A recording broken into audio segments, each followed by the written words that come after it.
Hi, I'm Samuel Varghese, and this is Tools for Storytelling. In this episode, which is part 2 of a 4-part series, we'll be talking with Keach and Autumn about how to develop your skills in film and theater outside of the classroom. And action. For those who don't have the option of pursuing developing these skills through getting a undergrad degree or grad degree or school in general, we've kind of started talking about it, yeah, a little bit. Let's talk kind of more about that outside of the classroom necessarily. Yeah, go ahead. I'm really excited about this topic because when I graduated from undergrad, I did the summer conservatory, which is a 10-week program at Stella Adler, which is what made me fall in love with it. I just didn't have the funds to go back right away. So I was like, okay, so what do I do for a year and a half? Mm-hmm. And so in that time, I just did everything I could get my hands on. I auditioned for about 4 months before I landed anything, which is okay, by the way. And then once I did, I was acting for the rest of the year that I had left here, which was great. And I also did some directing, and what else did I just did a bunch of different stuff. But I think genuinely that I learned so much in that year. I don't want to say maybe as much as I learned at Stella Adler, just because of the minutia of whatever that means. But I do believe that wholeheartedly that experience is worth its weight in gold. Mm-hmm. Before that time, I didn't have the name Stella Adler on my resume, but I had 15 different credits that I just created for myself over a year worth of time. And I did learn so much just from doing and auditioning and going places and being part of theater communities and learning how they worked, learning how not to do things that certain people just utterly failed at. And I was like, what would I do differently? It's absolutely invaluable to just do the thing. Mm-hmm. School is not by any means the be-all end-all. Sure. So you have to eventually do the thing once you graduate anyway, right? Right. So if you don't get to ever go to school, it's going to be all right, because you can absolutely learn in the field. And I imagine this is where your local library and the World Wide Web become very, best friend. Very handy. Yeah. YouTube. Yes. Oh yeah. Yes. Develop, and with those tools and others, develop a self-practice. Because the arts are not easy things to start getting paid for. Nope. And there are gatekeepers that you will be subject to. So develop a self-practice. This means different things for the different disciplines. Actors read scripts voraciously. Mm-hmm. I mean, with an insatiable appetite. Mm-hmm. Not only that, here's what I would recommend specifically. Because actors, you all gravitate towards scripts you think you could be in. So when you do that, when you read that play alone in your room, the part that you think you fit in, read every line aloud, as if the other characters were talking. Read every single line that character has. Do it twice with different takes. That's one way to develop self-practice. I mean, the obvious is practice your monologues. Mm-hmm. And just be well with it. And it is an awkward and nerve-wracking thing to be alone in your room talking to a wall because you're like, my neighbors can hear me. And while, yes, that's a valid nervousness, do get over it. And just don't practice at inappropriate times like 3 a.m. Or whisper. Yeah, even do a little bit of murmuring if you've got to go over a play or something late. The actor self-practice is practicing acting alone. For writers, I mean, write voraciously. Mm-hmm. And don't hide your writing away. Join a writer's group, because there's got to be a writer's group around you somewhere.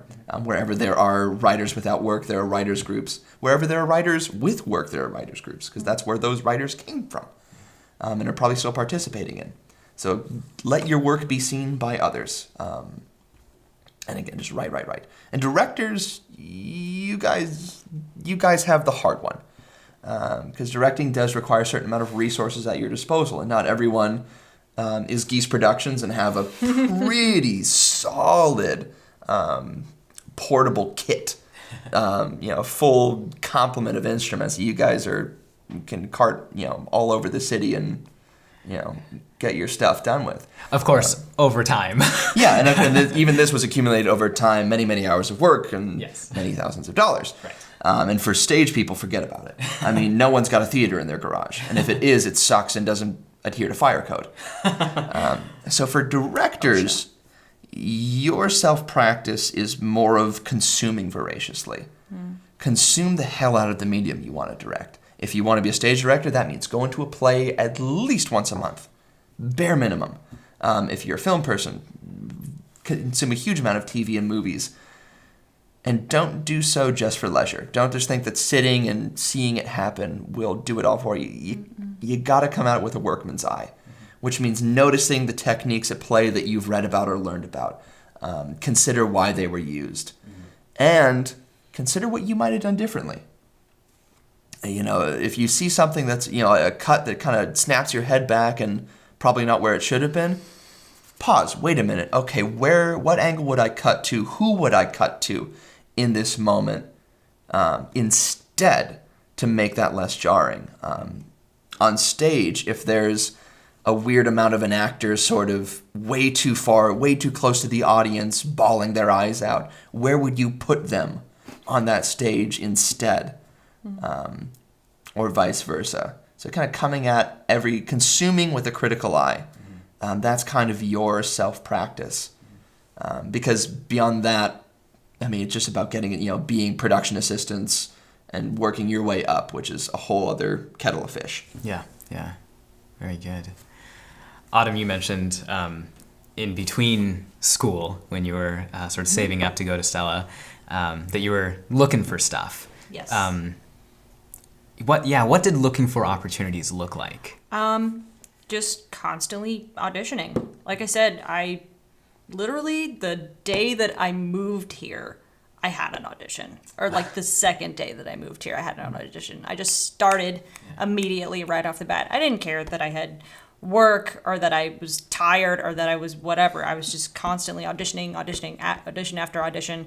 And then also constantly like spending time looking for those auditions, because auditions don't just appear out of magic thin air. Yeah. You have to find them also for yourself online or through friends' opportunities or whatever it may be. Mm-hmm. So I was constantly like having a sharp eye out for that and knowing what I like kind of wanted to shoot for as well. And then also, if you have friends that are doing things, express interest because they will always be like, yeah, I would love an extra pair of hands. Or, if you tell them you have a skill set, they're like, great. Chances are they're waiting for you. Yeah. So, don't undervalue yourself sort of too. Like with you guys, I had the opportunity to make a Christmas video in October, which I did not anticipate whatsoever. Just always make sure that your friends know that you want to do things and put yourself out there, be constantly auditioning. Nothing is going to come knocking down your door. Sure. Yeah. You have to go find it. Yeah, that's another huge part of self-practice is, the term networking. This lovely nebulous thing that everyone says, network. What the hell does that mean? I don't know, just network. Make friends. That's what it means. Honestly, it means, really communicating with your friends about this. Mm-hmm. It means whatever city you're in, going and finding where the artists hang out. Yep.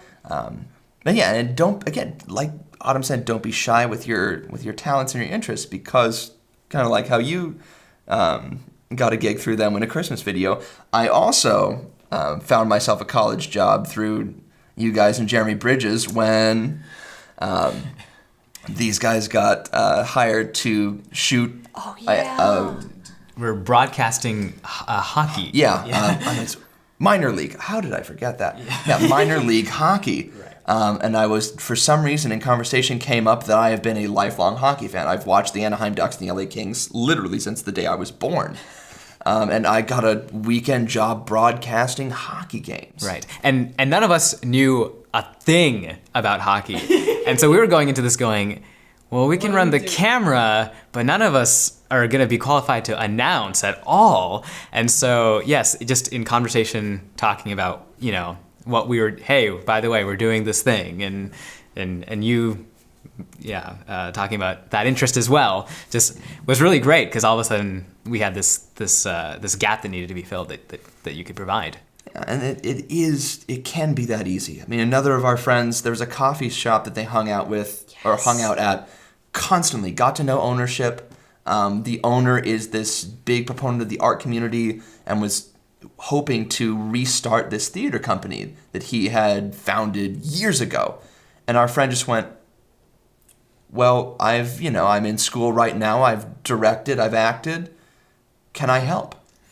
And they got to produce, good Lord, about 5 or 6 different staged readings, a one-man show, 2 or 3 low-budget productions, and even a full-length play that they, and I co-wrote it with them, produced their own work just by hanging out at a coffee shop where other arty people were and not being shy about saying, here's what I do, how can I help? That's great. And yeah, now their name is on as like associate artistic director of this theater company in town that's still working, and a slew of directing credits. Again, one of which an original play they co-wrote. And I got to benefit from their moxie. So, it may not sound that easy, but it can be that easy. Mention you like hockey. Eavesdropping coffee shops. Be bold, put yourself out there. Don't stay at home on a Friday night. You just mustn't. I mean, if you're deathly ill or even if you're flat broke, still, don't stay home on a Friday night. Water's always free. And chips at Mexican restaurants. Although that is considered a jerk move, so I may not fully recommend that. Get a side of beans and rice. There you go. Probably like $2. I hope you found this information helpful in your pursuit of tools for storytelling. If you have, please like, share, comment, and subscribe. And if you haven't already, be sure to check out the other 3 parts of this conversation. Thank you for watching.